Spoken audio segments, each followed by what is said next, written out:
مستيات بيتنا. سلام كمي توعلو كبرات تخاتلتنا عب موداتا ناكل شحن 24 عامة مهرت اتي بي اس بي دي وي سوشال ديموكرات غرينه وي حملاي سلفي كومون اف دي بي وي ليبرالاوي سلفي قويمو زنبره ناي تمرت منغست جرمن دحر مفراسو هصوص ناي بايتو مرጫ ب23 لكاتيت 2025 تخايدو ابز مرጫ زي اتي عقباو تمرت سيدو سي اس او ببزح دمصي تعويتو بدحرزي اب غنبوت 25 فريدريش ميرس چانسلر جرمن بمخان قال محلا فصيمو ميرس منغستين بمسرات مستقدمو مقاطمتو زنبره ناي صقام سلفي اس بي دي بمسممع عبي تمرت مسريتو نابنت مينستر فاينانس كاب سوشال ديموكرات تمزيزو يخون امبر اذا حج زلو منغستي فريدريش ميرس اب تحت عبي وطري زلو اتم كلت عبيت مشارختي مالت سيدو سي اس او كم يماناوያን عقباوያንን SPD كم صقاماون سوشال ديموكراتن اب قطباو بوليسي محبراو حجزاتن وشطاو صطان مسرتاوي ناي ارأيا فللي ስለዘለዎም ብዙሓት ውሳነታት ተዓናቂፎም ይርከቡ እዚ ድማ ነቲ መንግስቲ ኣብ ቅድመ ህዝቢ ድኹም ከም ዝመስል ገይርዎሎ ድሕሪ ሓደ ዓመትን ገለ ኣዋርሕን ናይ ስልጣን ዘመን ሕጂ ኣብ 2026 እቲ ህዝቢ ኣብ ልዕሊ ቻንስለር ፍሪድሪሽ ሜርስ ዘለዎ ገምጋም ብብዝሒ ኣሉታዊ እዩ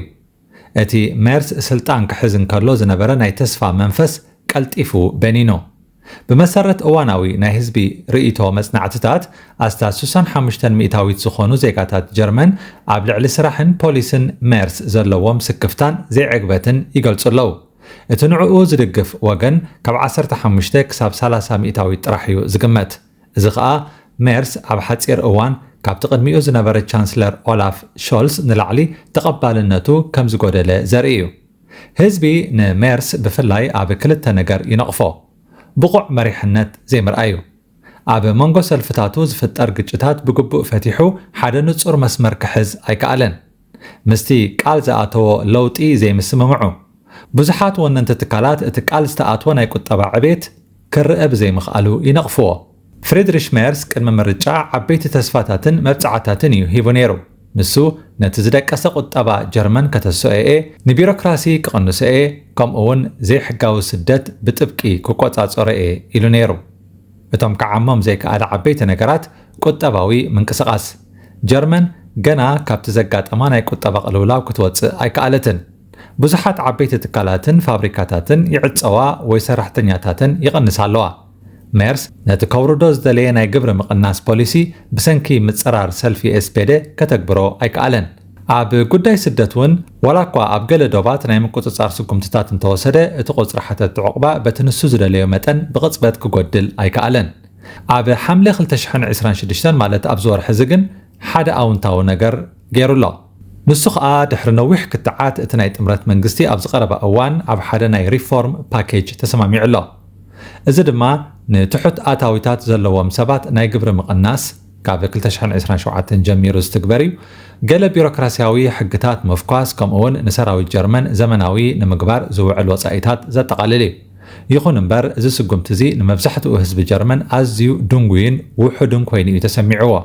እዚ ሕጂ ኣብ ጀርመን ዝረአ ዘሎ ናይ AfD ምዕባለ ታሪኻዊ እዩ ኣብዚ 2026 ዓመተ ምህረት ኣብ ዝግበሩ ዘለዉ ናይ ህዝቢ ድምፂ መጽናዕትታት ሰልፊ AfD 28 ሚእታዊት በመመዝጋብ ኣብ ጀርመን እቲ ዝዓበየን ቀዳማይን ሰልፊ ኮይኑ ይርከብ ኣሎ እቲ ናይ ቻንስለር ሜርስ ሰልፊ ማለት CDU ድማ ናብ 20 ሚእታዊት ወሪዱ ኣሎ እዚ ክኸውን ዝኽኣለሉ ቀንዲ ምኽንያት ብዙሓት ሰባት ኣብ መንግስቲ ሜርስ ናይ ተስፋ ምቑራፅ ስምዒታት የርእዩ ስለ ዘለዉ እዩ ብዙሓት የማናውያን ወይ ዓቃባውያን መረፅቲ ሜርስ ምስ መጽ ሓቀኛ ለውጢ ከምጽእ ተጸብዮም ነይሮም ሕጂ ግን ምስ SPD ተሓባቢሩ ካል ዓይነት ፖሊሲ ክሰርሕ ከሎም ስራኣይዎ ተስፋ ቆሪጾም ድምጾም ናብ AfD ይቕይሩ ኣለዉ ካልእ ንህዝቢ ዘቆጥዐ ቁጠባዊ ፀቕጥን ኩነታት መነባብሮን እዩ ክብሪ መነባብሮ ምውሳኽ ዋጋ ዕዳጋታት ከምኡውን ስጋኣት ስራሕ ምስኣን ነቲ ህዝቢ ሸቕሎት ፈጢሩሉ ኣሎ ብዙሓት ሰባት ንAfD ዝመርፁ ዘለዉ ናይ መንግስቲ ሓሳብ ንምቕያርን ንመንግስቲ መቕፃዕቲ ንምሃብን እምበር ኩሉ ናይቲ ሰልፊ ራእይ ስለ ዝድግፉ ኣይኮኑን بمسرت سرع حق جرمن اتي زقصل هاجراو مرጫ ክካየድ ዝግብኦ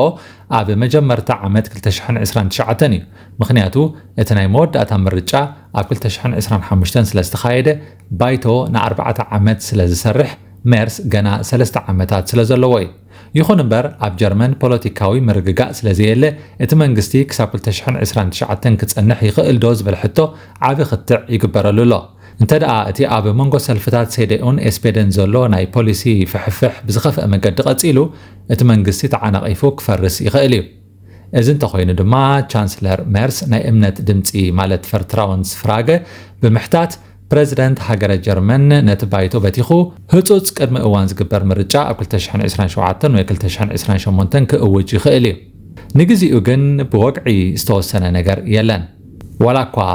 AfD ኣብ ናይ ርእይቶ መጽናዕትታት 28 ሚእታዊት ሒዙ ቀዳማይ ሰልፊ እንተኾነ ኣብዚ እዋን እዚ ኣብ ማእከላይ መንግስቲ ጀርመን ናብ ስልጣን ክመጽእ ዘለዎ ዕድል ኣዝዩ ትሑት ወይ ዘይሕሰብ እዩ። ምክንያቱ ኣብ ጀርመን ሓደ ሰልፊ ንበይኑ መንግስቲ ንምምስራት ልዕሊ 50 ሚእታዊት ናይ ባይቶ ወናብር ከምጽእ ኣለዎ። AfD ነዚ ክረኽቦ ኣይክእልን እዩ። መንግስቲ ንምምስራት ድማ ናይ ግድን ምስ ካልኦት ሰልፍታት ጥምረት ክፈጥር ኣለዎ። ኩሎም ዲሞክራሲያውያን ሰልፍታት ማለት CDU፣ CSU፣ SPD፣ ግሪነ፣ FDP፣ ሊንከ ምስ AfD ብሓባር ክሰርሑ ወይ ጥምረት ክፈጥሩ ፍጹም ፈቃደኛታት ኣይኮኑን። እዚ ውሳነ እዚ ብራንድ ማወር ወይ ናይ ምክልኻል መንደቕ ይበሃል። AfD ብፖለቲካዊ መዳይ ተነጺሎም ስለ ዘለው ዋላ 28 ሚእታዊት የምፁ መሻርክቲ ስለ ዘይረኽቡ መንግስቲ ክምስርቱ ኣይክእሉን እዮም። ብዙሓት ስደተኛታትን መበቆሎም ካብ ወፃኢ ሃገራት ዝኾኑ ዜጋታትን ብሰንኪ እዚ ናይ AfD ዕቤት ዓብይ ስጋኣትን ራዕድን ክስምዖም ባህርያዊ እዩ። እቲ ሰልፊ ዘስምዖ ናይ ፀረ ስደት ጭርሖታትን ኣኽራሪ ርእይቶታትን ንብዙሓት ዘርዕድ እዩ። ይኹን እምበር ነቲ ኩነታት ብህድኣትን ብጭብጥን ክንሪኦም ከለና ዘጸናንዑ ነጥብታት ኣለዉ። መከላኸሊ መሰረታዊ ሕጊ ማለት ግሩንድ ገዜትስ ጀርመን ድልድልቲ ናይ ሕጊ ሃገር ወይ ሬሽትሽታት እያ። ቅዋም ጀርመን ዓንቀጽ ሓደ ክብሪ ወዲ ሰብ ዘይገሃስ እዩ ይብል። በዚ ምክንያት ንኹሉ ሰብ ዜጋ ይኹን ስደተኛ ሃይማኖቱ ወይ ዓሌቱ ብዘይገድስ ማዕረ መሰል ይህብ። ነዚ ሕጊ እዚ ሓደ ሰልፊ ብቐሊሉ ክቕይሮ ወይ ከጥፍኦ ኣይክእልን እዩ። ቤት ፍርዲ ቅዋም ጀርመን ማለት ቡንደስቨርፋሱንግስገሪሽት ነዚ ብጽኑዕ እዩ ዝሕልዎ። መብዛሕትኡ ህዝቢ ጀርመን ዲሞክራሲያዊ እዩ። ወላ እኳ ገለ ክፋል ህዝቢ ብሕርቃን ንAfD እንተመረፀ እቲ ዝዓበየ ክፋል ሕብረተሰብ ጀርመን ልዕሊ 70 ሚእታዊት ክንብል ንኽእል ኢና ንዲሞክራሲያዊ ክብርታትን ንኽፉት ማሕበረሰብን ዝድግፍ እዩ። ጀርመን ብሰንኪ ሽምግልና ህዝባ ንጡፋት ሰራሕተኛታት ካብ ወፃኢ ሃገራት ኣዝዮም የድልዩ ኣለዉ። እዚ ሓቂ እዚ ንኩሎም ፖለቲከኛታት ዋላ ነቶም ዓቀባውያን ንስደተኛታት ብምሉእ ከይሰጉ ዝዓግት ቁጠባዊ ሓቅነት እዩ። ብሓፈሽኡ ማዕበል ፖለቲካ ጀርመን ጽንኩር እዋን ይሕልፍ እኳ እንተሃለወ እቲ ናይ ዲሞክራሲን ሕግን መዋቕር ጀርመን ግን ዝኾነ ሰልፊ ንስደተኛታት ብዘይ ሕጊ ኣብ ሓደጋ ከውድቖም ከም ዘይፈቅድ ዘተኣማምን እዩ። ክቡራት ተኸታተልቲ መስትያት ቤትና ኣብ ጀርመን ዘሎ ናይ ፖለቲካ ወጥሪ ኣመልኪትና ዘዳለናዮ ጽሑፍ ኣብዚ ዛዚምና ኣለና። ጽባሕ ብኻልእ ኣርእስቲ ክሳብ ንራኸብ ደሓን ጽንሑ። መስትያት ቤትና መስትያት ቤትና ንሐቀኛ ምስሊ ኤርትራ ንምንጽብራቕ ዝተፈላለዩ ጽሑፋት ተንቀሳቓሲ ምስልታትን ቃለ ምሕትታትን ሒዛ ብዘካርያስ ክብረኣብ እናተዳለወት እትቐርብ መደብ እያ። كفوت لساني من يزعصوني عيسجدن علي عبطاقوت ملاخي قطاوخي قنا مسلي فتحي